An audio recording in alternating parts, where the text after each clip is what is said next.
C'est pas encore l'heure, donc on commence à papoter un petit peu. Pierre Nice, certains me connaissent, qui ne me connaissent pas, c'est plus simple, c'est la majorité. Très bien. Alors, coach Scrum, coach Lean, je viens du Grand-Duché du Luxembourg, donc je suis dans la province de Luxembourg, Paris. C'était une blague. J'ai plus beaucoup d'humour sur le côté. Je vais vous parler de Scrum, mais de vrai Scrum. De Scrum comme il se pratique en dehors de la France. C'est-à-dire où on n'a pas un product owner qui est quelque part. On n'a pas un product owner ou un Scrum Master qui fait le travail d'un product owner. On n'a pas un business analyst qui fait le travail d'un product owner. On n'a pas un AMOA qui fait le travail d'un product owner. On a un product owner qui fait son travail. On a un Scrum Master qui fait son travail. On a la Development Team qui fait son travail. Donc pour certains, ça va être un peu bizarre. Alors c'est pour ça que j'ai mis la session « It's time to wake up ». Tout le monde comprend le français ou des gens qui se disent « chouette, ça va être la seule session en anglais ». On choisit quoi? Moi, ma langue maternelle, c'est l'allemand. Donc l'allemand, je peux aller très bien. Auf Deutsch passt mir ganz gut. Non? Ça ne va pas? Non. Alors j'ai pris pour principe, comme on est dans Scrum, comme on est dans l'Agile, on va parler de théorie, mais que de théorie qu'on applique. Ce n'est pas de la recherche fondamentale, c'est de la recherche appliquée.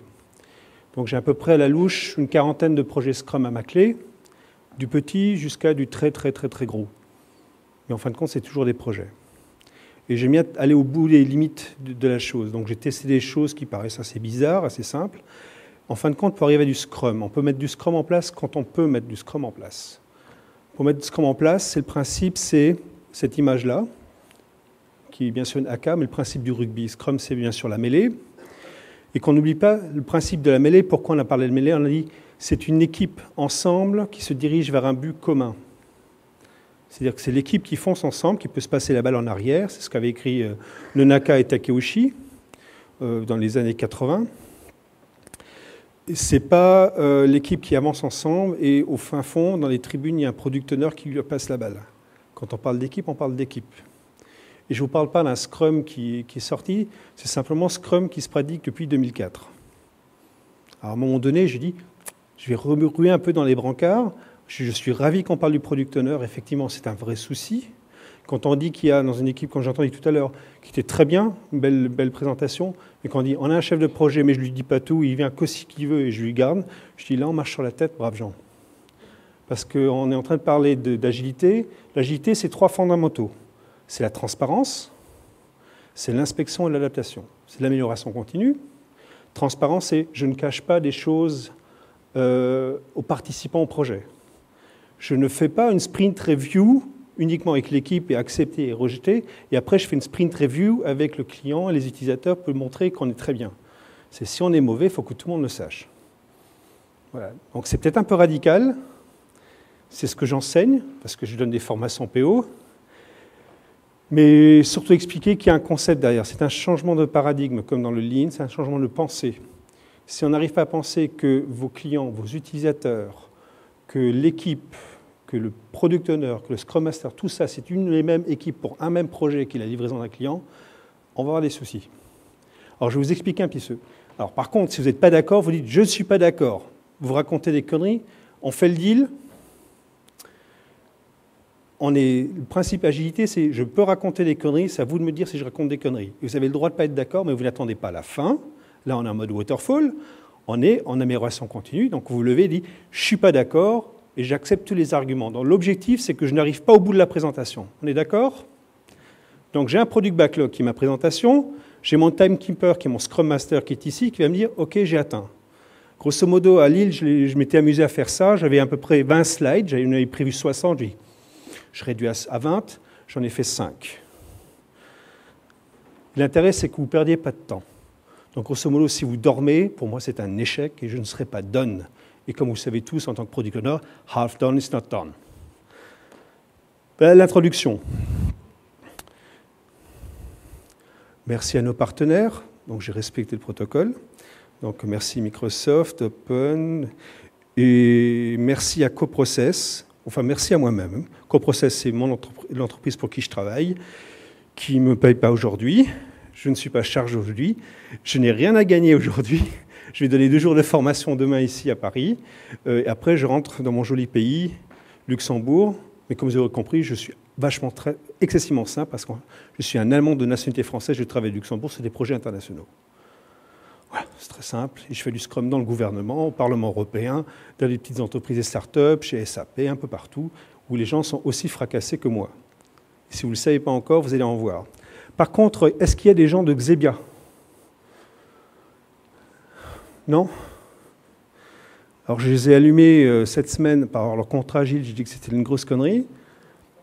Sur le web, je les ai vus, je ne me suis pas excusé, mais ils ont le droit, je les ai invités à venir ici pour qu'ils me disent que je raconte des conneries. Alors, le principe, c'est que dans le contrat open source, j'ai encore le droit officiellement de démarrer à moins le quart, c'est que dans le contrat open source, on a décidé que le product owner est du côté client et pas du côté prestataire. Et j'ai dit que c'était une ânerie. Le product owner est au côté prestataire. Lorsque vous vendez un contrat à un client en mode Scrum, vous vendez le projet complet. Et vous n'êtes pas dans l'obligation de charger des heures. Donc vous n'êtes pas dans une obligation de moyens. En Scrum, vous êtes dans une obligation de résultat. Ça change la donne. C'est toujours des conneries, tout le monde est d'accord? Vous êtes trop sage. Ah, c'est pour ça. Ben, je dis merci à l'organisation. Politiquement correct, c'est très bien. Voilà. Donc, comme vous avez compris, je suis une très grande gueule. Et je la revendique. Il n'y a que ma femme qui a dit, le droit de dire, erreur code, mon Dieu. C'était qui ce développeur? Voilà. Voilà. On continue. Je vous invite à vous rapprocher. Bon, toi, tu m'as déjà subi l'année dernière. Donc aussi aux gens que j'ai allumés un petit peu dans les sessions d'avant, ils ont le droit de venir se venger. C'est le deal.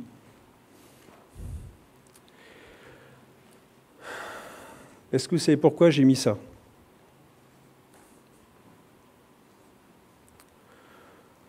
La journée était dure. Ah la vache! Alors, quand on met en place un projet, l'agilité dans une organisation, quelle qu'elle soit, pour perdre du temps, mettez en place d'abord, je démarre systématiquement par mettre en place de la gestion de projet. Ce n'est pas de la provocation. Le meilleur argument pour vendre de l'agilité, c'est vendre de la gestion de projet. Une gestion de projet, il faut savoir qu'il y a à peu près 15% des organisations dans le monde entier qui fonctionnent en mode projet. Tout le monde dit qu'il fait du projet. Cas classique dans une de mes formations, j'ai demandé, j'avais que des chefs de projet. J'ai dit, très bien, moi je suis membre du PMI, moi j'adore la gestion de projet. Et ok, qui fait la gestion de projet? Qui fait la gestion de projet ici dans la salle? N'ayez pas peur. Ok. Est-ce que vous avez de l'équipe dédiée? À 100%. C'est très bien. Est-ce que vous gérez votre budget? C'est là que ça commence. Mais ça, c'était un vrai piège, j'avoue. La plupart du temps, c'est quand on pose la question, est-ce que, oui, mais nous, on fait de la gestion de projet. J'étais encore à Bruxelles la semaine dernière. Je dis, oui, nous, on fait de la gestion de projet. On est sérieux, très organisé. On fait du Prince2. Je dis, ouais, cool. Alors, comme mon global, c'est que moi, je suis un agiliste qui a été formé par Prince2, qui a été formé par tout ce qui est les plus torrides et les plus patibulaires waterfall. Donc, je leur pose des questions pour savoir qu'est-ce qu'ils font. On dit, ouais, mais tu comprends, nous, notre méthodologie, elle est un peu comme ça. Donc, il faut savoir que vous avez une méthodologie qui s'appelle PMBOK, qui est une grosse bible comme ça, qui fait du PMI, qui est la méthodologie la plus utilisée dans le monde entier. On est à peu près 200 à 300 000 utilisateurs. Sachez qu'en termes de Scrum Alliance, on est à 120 000 et certifiés. Et dans les 300 000, il n'y a presque pas de certifiés. Donc, on pèse au niveau mondial. Au PMBOK, personne ne suit ça à l'être. Même quand on est certifié. Vous rentrez dans un projet dit, attention, moi je suis PMP. Là, vous pouvez déjà dire catastrophe. Parce qu'il ne va rien faire. Ici, l'agilité, on parle d'opérationnalité. On est chef de projet opérationnel. Moi, j'ai à peu près 23 ans de bagage de gestion de projet. J'ai fait la gestion de portefeuille, la gestion de programme, et je fais la gestion de portefeuille, la gestion de programme agile. Et ça marche excessivement bien, et ce n'est pas de l'utopie. Il y a même des fous qui me payent pour ça. Mais je leur dis merci. Donc, quand on parle de Scrum, surtout en tant que Scrum, on a toujours un projet, on a toujours un scope. Un scope, c'est un périmètre. Donc on ne va jamais faire, on va développer du mode agile parce que c'est super cool, mais on ne sait pas quand ça arrive. C'est pas faux, c'est complètement faux. Le mode le plus simple, certainement, en termes de Scrum, je dis voilà, j'ai 3 mois pour développer quelque chose, ok, je fais quoi? Pour un product owner, c'est ce qu'il y a de mieux. Parce qu'on commence à dire, on priorise comment et qu'est-ce qui est prioritaire. Comment on définit? Donc j'ai mis quelques petits slides qui vont vous aider. Donc toi, tu vas souffrir demain. Un projet, c'est encore des trucs allemands, je suis désolé, je vous enlèverai ça. Qui connaît ce triangle relativement classique? Non, gestion de projet. Un projet, c'est un scope, enfin un périmètre, une notion de temps, des ressources, et au milieu, il y a la qualité. C'est déjà l'évolution agile, parce qu'un projet normal, la partie qualité, on la zappe.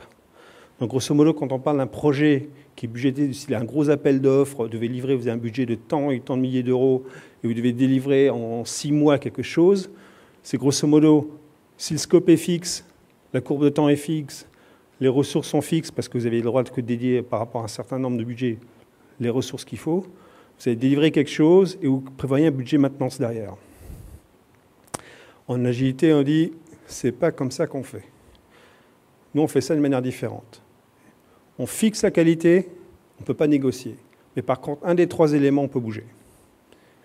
Donc quand Jeff Sutherland parle de contrat agile comme money for nothing, change for free, des choses comme ça, on parle de ça. On peut dire, OK, je peux te bloquer le scope, je peux bloquer le temps, mais je vais augmenter les ressources. Et si je veux que je te livre toutes ces fonctionnalités, tu les veux dans 6 mois, je double ou je triple mes effectifs. 3/4 du temps, c'est pas comme ça que ça se passe. On dit, non, j'ai budgété, les équipes sont celles-ci. Dans ce cas-là, on va forcément travailler sur le scope. Donc forcément, et qui va travailler sur le scope? C'est déjà pas le Scrum Master, c'est pas l'équipe de développement, parce qu'ils ont suffisamment de choses à faire. Il y aura quelqu'un qui s'appelle le Product Owner et c'est son boulot. Donc théoriquement, ça, c'est le contrat agile le plus simple qui soit. Je l'utilise systématiquement partout. Quand on commence à discuter, je discute avec mes clients, je commence à dessiner mon triangle, et on fait quoi? Alistair Cockburn, vous connaissez tous? Oui, a rajouté encore une dimension supplémentaire qui se mettrait à peu près derrière Time, qui est le process. Donc quand on vend un projet qui est un produit. C'est un produit, je vends cette application, ce portail, cette chose-là, mais le process que je vais utiliser pour le livrer, ça va être ou Scrum ou XP, autre chose. Ce sont 2 choses différentes. Ça va, vous suivez? Oh, c'est gentil pour l'instant. Qui connaît ça?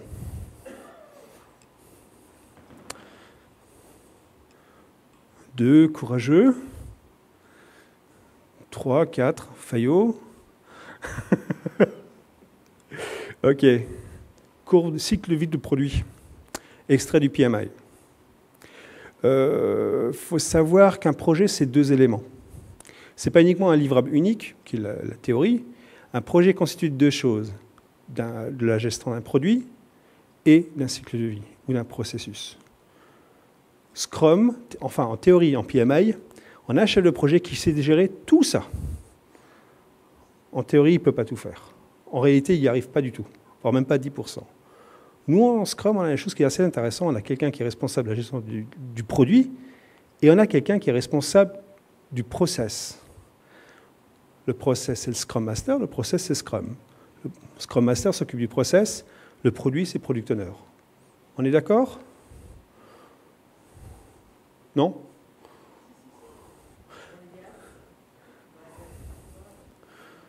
Dans ce cas-là, on ne fait pas de Scrum. On fait du Kanban, ou alors de l'XP. Moi, dans mes projets, j'ai formé mes gens en Scrum, avec l'objectif, c'est qu'on puisse démarrer un Scrum un jour. Là, on parle de Scrum, de Product Owner. Grosso modo, dans cette courbe de vie, ce qui est très intéressant, c'est que vous avez, si on parle maintenant de Scrum, si on parle dans un monde Scrum, on aurait ça qui reste également. On aurait également un Scrum Master, on aurait un Product Owner. Mais ici, par exemple, le Product Owner, il gérait le cycle de vie du début jusqu'à la fin. Donc de la naissance jusqu'à la mort du produit.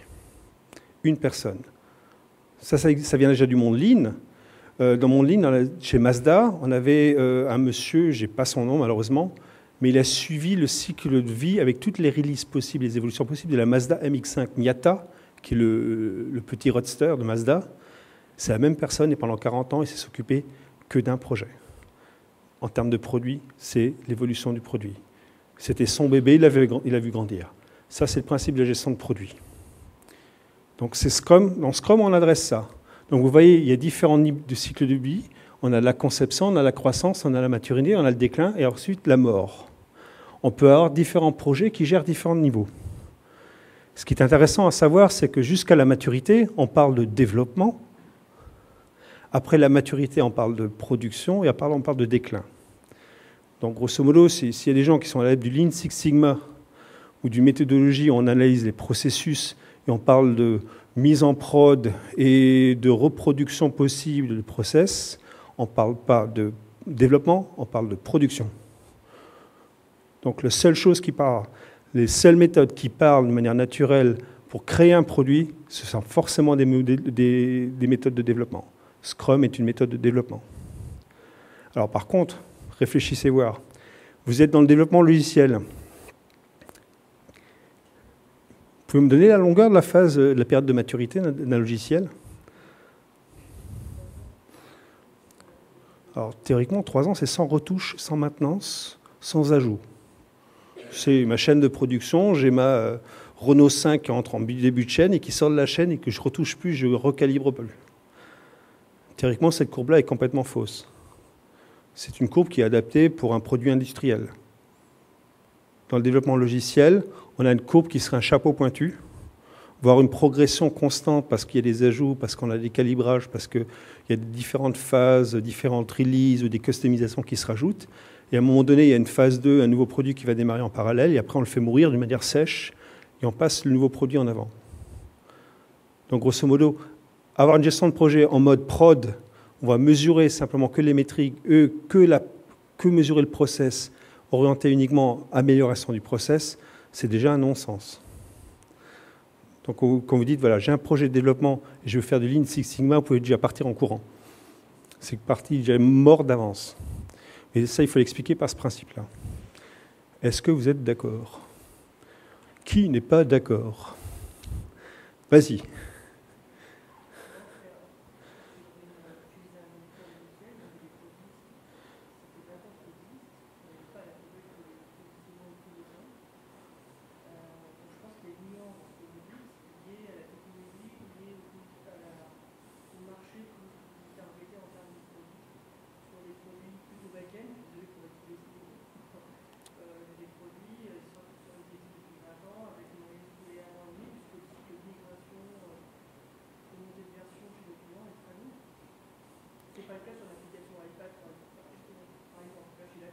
Les cycles de vie sont de plus en plus courts, là je te rejoins. On se tutoie? Ça va? Oui, moi j'ai eu le gros souci, j'ai des choses qui te rejoignent tout à fait. Un ERP ou un système bancaire, ça coûte un rein, ça coûte à peu près entre 3 et 5 ans de développement. Les licences entre 1 et 10 millions d'euros. Il faut savoir qu'une banque peut en avoir jusqu'à 5. Et après on commence simplement la mise en place, la maintenance, et on va rajouter la customisation. Maintenant, on va raisonner, on est dans la techno. Mon produit, quand j'arrive j'ai fini ma customisation qui va durer entre 2 et 3 ans, voire 5. Mon corps produit aura 10 ans. Donc, quand mon client aura payé à peu près 10 millions d'euros de licence et qu'il commence à peine à la rentabiliser, ce sera le moment qu'il la change. Là, on va avoir un vrai problème. Parce que le client va changer d'avis, il va dire non, je ne veux plus. Donc il y a une approche produit qui va changer, évoluer. Je comprends, on est dans une phase de transition. On est sur les changements de modèle. Moi, je travaille beaucoup, je dis vraiment, j'ai quasiment pas de projet en France. Donc je vois un peu loin, je viens distiller un petit peu des idées pour faire réagir. Mais dans d'autres modèles, c'est typiquement le problème qu'on a. Surtout qu'il y a Gartner depuis 3 ans qui dit les gars, l'avenir dans le monde entier, c'est que 3 choses, c'est la SOA, la gestion des applications et l'agilité. Et tout le monde fonce là-dessus. Alors moi, je vous dis un truc, utilisez-le pour entrer dedans, mais après, expliquez bien qu'il y a un gros risque. Le risque, c'est qu'il faut changer la mentalité en mode prod. Alors imaginez, vous n'avez pas de product owner qui peut penser à ça, qui peut discuter avec un board de product owner pour mettre ça en avant. Et pour vous dire que ça existe, j'ai pu intervenir chez SAP à Waldorf. SAP fonctionne comme ça. SAP, que pour le développement, en recherche et développement, un modèle qu'ils ont chez eux, ils ont 150 Chief Product Owners, qui sont chacun à la tête d'une équipe de 5 à 7 Product Owners. Ils ont des product lines. C'est certainement un des modèles les plus intéressants à voir. Bon, ils ont un souci, c'est juste valable pour le développement, parce que tout le reste, c'est absolument pas comme ça. Mais c'est intéressant. Et si vous voulez, je peux vous donner les coordonnées du responsable du développement, qui est également certifié Scrum, qui est complètement dans cette façon de penser-là. Voici notre petit Scrum. Product Backlog, Sprint Backlog, Sprint Working Increment of Software. Qui a vu l'évolution de Scrum? Petit changement. Claude Aubry disait ontologie en sujet, mais c'est vrai que tout est dans le détail. Et je vais commencer à rentrer un peu dans le détail avec vous. On est en mode itératif, on va creuser le trou. Quand on parle de gestion de produits en termes de Scrum, le process Scrum au niveau d'un product owner, c'est ça qu'il a en main. Il a besoin d'une vision, il a besoin d'un cadre de projet. Ce cadre de projet peut créer un product backlog qui va définir un sprint backlog et on a un release backlog.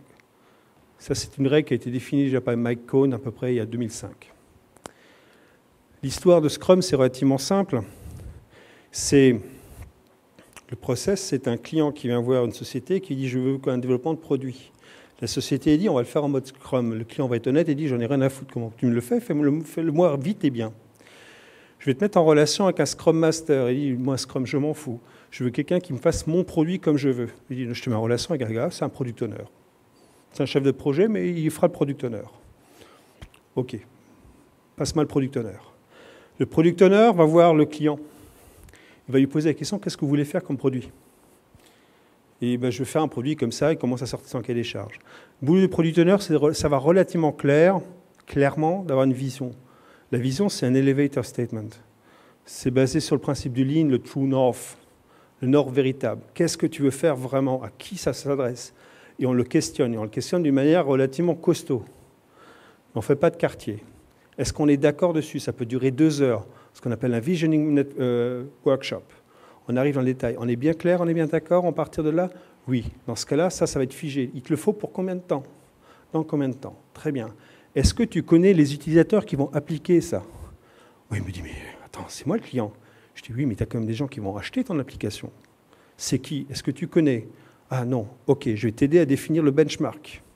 Donc quand j'ai des UX designers ou des ergonomes, je suis ravi. Si je n'en ai pas, c'est le product owner qui va se débrouiller avec ça. Pendant ce temps-là, le product owner va aller voir en équipe un gars qui est Scrum Master, ils travaillent relativement bien ensemble. C'est un beau tandem. Scrum Master, il va demander au Scrum Master, voilà à peu près le produit qu'on veut faire. Tu peux me donner à peu près l'équipe technique qu'il faut. La vraie réponse dans le monde réel, c'est tu fais avec ce qu'on a, et voilà ce qu'on a. Je dis, ok, je me débrouille avec ce que j'ai. Scrum Master va s'occuper des ressources, va les mettre en place l'équipe. Il va commencer à les faire travailler pour repérer ce qu'il a. Mais en fin de compte, ça ne nous intéresse pas. Nous, ce qui nous intéresse, pour l'instant, on a juste une vision. On a plus ou moins un benchmark de user, mais ce qui va se faire, c'est que le product owner va dire, ok, client, ça ne te dérange pas si je vais rencontrer tes users? Non. On y va ensemble. Le product owner va faire un travail avec les users et dit voilà, bonjour, je vous invite, on va faire un magnifique workshop d'une journée, ça va être sympa, on peut utiliser des jeux. Moi, l'intérêt, c'est je vais vous expliquer le deal. Le deal, voilà, le client, il veut qu'on fasse une application pour vous, pour mettre en place des choses comme ça, et j'ai besoin de votre retour. Pour mettre ça en place, qu'est-ce que vous avez besoin, vous, pour que ça fonctionne, pour que ça vous fasse plaisir? Et on va prendre un modèle, on va faire un truc fou. Racontez-moi une histoire de user. On va les appeler ça des user stories. Donc, c'est mes users qui vont faire les user stories. Et ce n'est pas un business analyst. Et c'est mes users qui vont faire mon benchmark, qui vont faire sûr, parce qu'on est centré utilisateur. Ces gens-là vont commencer, et c'est product owner qui va les coordonner. Et on va les questionner 4 ou 5 fois, jusqu'à ce que ce soit relativement clair. Et une fois que c'est clair, on va dire, oh, si on va les trier, est-ce qu'il n'y a pas des choses qui se recoupent? Et on va les trier, ce qui se recoupe. Et après, on va leur poser, oh, on ne peut pas les organiser en épique.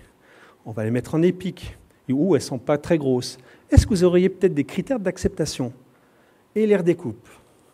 C'est les users qui bossent. Le product owner, il fait travailler. Et après, il dit, est-ce qu'on va les regrouper par thème? Et on les regroupe par thème, et après on leur pose une question. Il dit, et vous voudriez qu'on commence par quoi en premier? Et quel thème en premier? Le thème 1, 2, 3. OK. Qu'est-ce qui se passe? Je vais avoir un product backlog avec des user stories définis par mes users, avec quelques critères d'acceptation, avec une release roadmap initiale claire. Avec ça, je retourne voir mon client. Et le client, je dis, voilà la vue de user par rapport à ta vision. Est-ce que tu es d'accord avec ça? Quelle est pour toi la business value?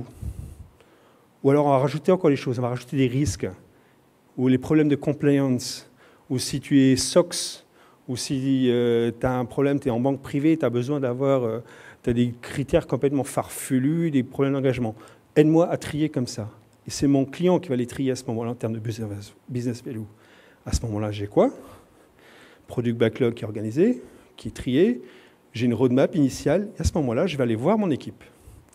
Salut les gars, voilà l'idée des users, ils veulent ça. Le client l'a priorisé comme ça. On a une feuille de route initiale. Qu'est-ce que vous en pensez? Et là, je suis toujours encore product owner. Et en tant que product owner, ensuite, j'ai dit, voilà, on a un backlog, il ne fait pas 500 pièces, il fait 1600 pièces. Il y a 1600 éléments parce que je les ai fait cracher. Il y en avait 15, ils étaient excessivement bavards. J'étais ravi. Et par contre, voilà la pile du backlog. Moi, je vous dis franchement, je fais 1 tiers, 2 tiers, 3 tiers. Le dernier tiers, on ne le fera jamais. Le deuxième tiers, je le dégage parce qu'on ne le fera peut-être jamais. Où les gens auront le temps de changer d'avis. On se concentre sur le premier tiers. Est-ce que ça vous va? OK, banco, à vous l'honneur, à vous de jouer.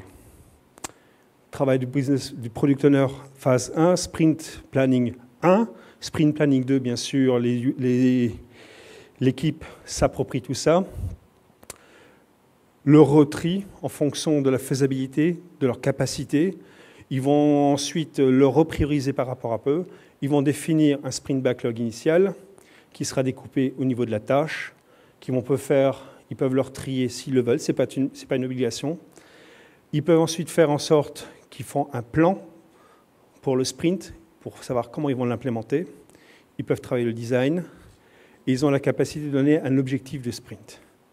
Ils font leur sprint classique et ensuite à la sprint review, où ce n'est pas une démo, la sprint review, l'équipe présente aux utilisateurs, aux clients ce qu'ils ont fait, avec l'objectif de faire parler les utilisateurs des clients.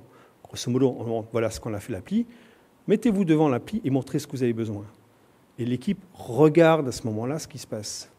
Et après, le product owner, il sort le sprint backlog, il dit donne, pas donne, dégage, j'accepte, je rejette. Par rapport aux critères d'acceptation qui a été prévu ensemble. Et après, on repart sur un deuxième. Donc la donne, elle change un tout petit peu.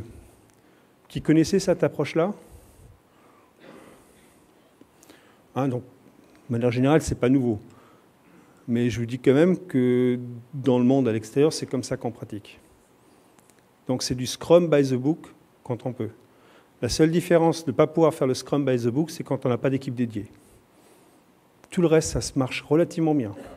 Le souci, c'est que si vous faites un Scrum un peu bâtard et vous expliquez ça, je dis voilà, je suis en train de mettre un Scrum, votre client en face, il n'est pas couillon, il va sur Internet, il va lire toute la documentation. Peut-être qu'il en saura plus que vous. Et il va se rendre compte que si vous faites un Scrum un peu bancal, c'est qu'en fin de compte, vous ne savez pas de quoi vous parlez. Et du coup, vous perdez de la crédibilité. Donc c'est pour ça que Scrum est devenu léger, facile à comprendre, mais il y a des règles quand même.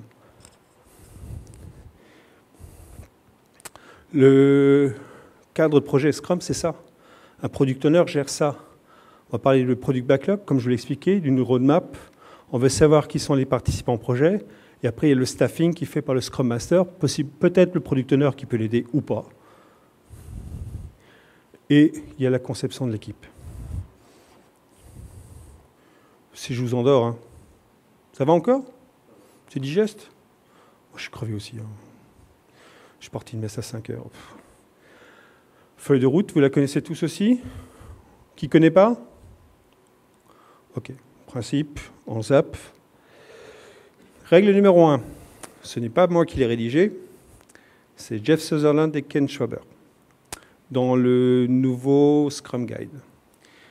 On part du principe que le client a priori une vision claire.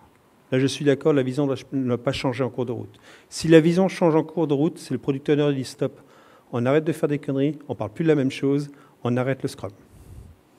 Un Scrum, ça s'arrête. Si on a une exigence qui arrive et qui ne fait pas de sens dans le projet, on arrête le Scrum. Et c'est le product owner qui dit stop. Le client, grosso modo, a une grande idée, mais il ne sait pas du tout où il veut aller. L'objectif, c'est qu'à un moment donné, il faut qu'il sache qu'il a la possibilité d'évoluer, de grandir, de comprendre où il va. Ensuite, on est obligé de maximiser la valeur, donc fameuse business value. On doit réduire le risque, tous les risques. Les risques d'échec qui viennent de la part des clients. Donc à un moment donné, comme on sait qu'on a une sprint review avec des clients, et si on dit « Ouais, client, vous venez de loin, les gars, ils viennent de Chine, juste pour faire la revue avec vous. » Il dit « Ouais, on a développé de l'architecture. » Et j'ai 2 mock-ups. Le gars, il vient de se taper 24 heures de vol juste pour voir ça. Il dit non, je ne veux pas.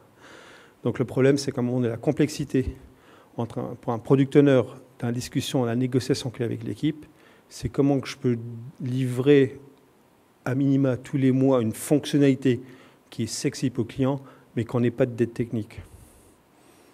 Parce que grosso modo, c'est que si je livre que des trucs super sexy et qui sont bancals, la valeur est 0. La valeur de quelque chose, c'est quelque chose qui est chouette et qui fonctionne bien.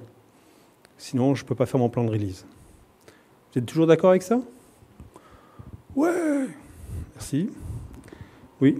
J'ai une petite question. Vous parlez de quelque chose de sexy. Et dans le sexy, il y a tout ce qu'on appelle l'interface. Et à quel moment elle arrive, l'interface? Parce qu'aujourd'hui, j'ai entendu beaucoup développement, etc. Mais quand est-ce qu'on peut intervenir, les designers, les gens comme ça? Alors, la réponse vraiment traditionnelle, c'est quand c'est nécessaire. Ouais, ça vient quand ça vient. Mais de manière générale, c'est relativement tôt. Et grosso modo, on se rend compte qu'au début, on a beaucoup d'architecture ou de l'environnement à faire. On sait qu'on ne va pas pouvoir montrer des choses. C'est là qu'on commence à faire. Nous, on travaille dès le départ avec les designers. On fait des mock-ups. C'est grosso modo qu'on ait rapidement le feedback, même en termes de boutons, des choses comme ça. Ah ben, je préfère là. Que les gars puissent dire, souvent on a des retours mais complètement fous. Les gens disent, quoi, on peut faire tout ça avec ça? Et du coup, deuxième ou troisième revue, je veux dire, tu as des idées tous les 5 minutes. Mais on leur dit que c'est à ce moment-là qu'il faut les exprimer. Après, ces product owners, il va les revoir pour refaire le point avec eux. Mais grosso modo, le designer est toujours là tout de suite parce qu'on est vraiment centré utilisateur. Moi, sur mes petits projets à l'heure actuelle, mes utilisateurs, c'est simplement que tous les frontaliers et toutes les personnes habitant au Grand-Duché de Luxembourg. Petit benchmark sympathique. Mais en plus, également toutes les administrations. Mais en plus, toutes les sociétés. Et il y en a 80 000 et pas des tendres. Et elles ne sont pas toutes noires. Il y a des PricewaterhouseCoopers, des gens comme ça, vraiment très... Et ces gens-là, il faut tous les impliquer. Donc, j'ai l'avantage dans une équipe, on a 7 ergonomes, ils font que ça. Mais l'objectif, c'est vraiment, si on montre rien de sexy, les gens, ils s'en foutent comme de l'an 40 de la techno. Et dire, je fais du TDD là-dessus, il n'y a que nous, ça va faire plaisir. Ou les développeurs disent, ouais, cool. Mais les mecs en face, ils s'en foutent, quoi. Eux, ils s'en foutent. Eux, ils sont très basiques. Je dis, moi, je veux un truc qui marche. Mais par contre, le challenge, c'est à un moment donné, j'ai dit, voilà, j'ai fait de la dette technique et je les fais revenir le mois prochain et j'ai rien à leur montrer. Et si j'ai pas un designer qui est un peu malin, qui change un peu des trucs, il nous sauve la mise par moment. Donc, dès le départ, le designer. Mais un designer, pas un designer technique. Qu'on s'entende. C'est pas le designer qui dit, ouais, moi, je suis un designer .NET. Je te fais une belle interface .NET. Un truc qui est moche comme tout, qui ressemble à rien. Mais il dit, ouais, mais ça fonctionne bien. Le gars, il veut un truc, le gars en face, c'est Madame Tout-le-Monde, c'est ma mère, veut se mettre devant, on ne veut pas chercher midi à 14h, veut un truc avec du rouge, du jaune, un truc, voilà ce qu'il veut. Il faut proposer. Il nous paye pour ça. On leur donne. C'est basique, hein. La Bible que depuis le mois de juillet. Pourquoi?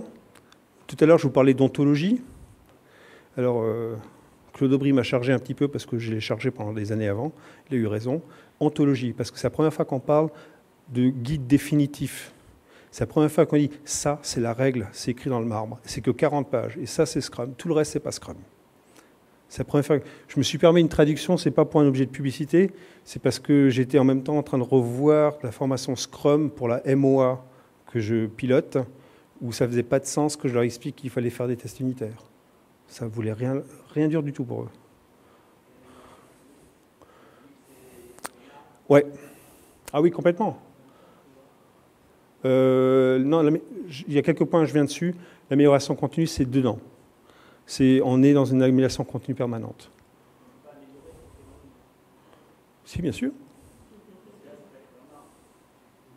Ça dépend quel marbre. Peux-tu clarifier la question?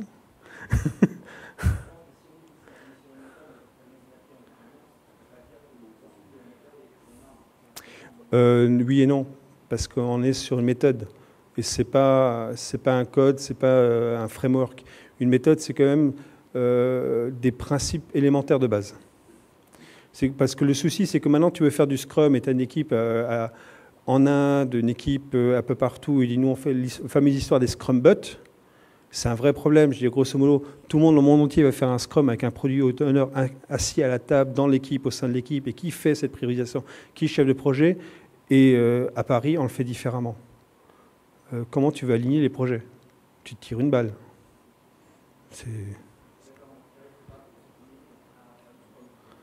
Bah non, non, mais je vais attendre, parce qu'on est enregistré.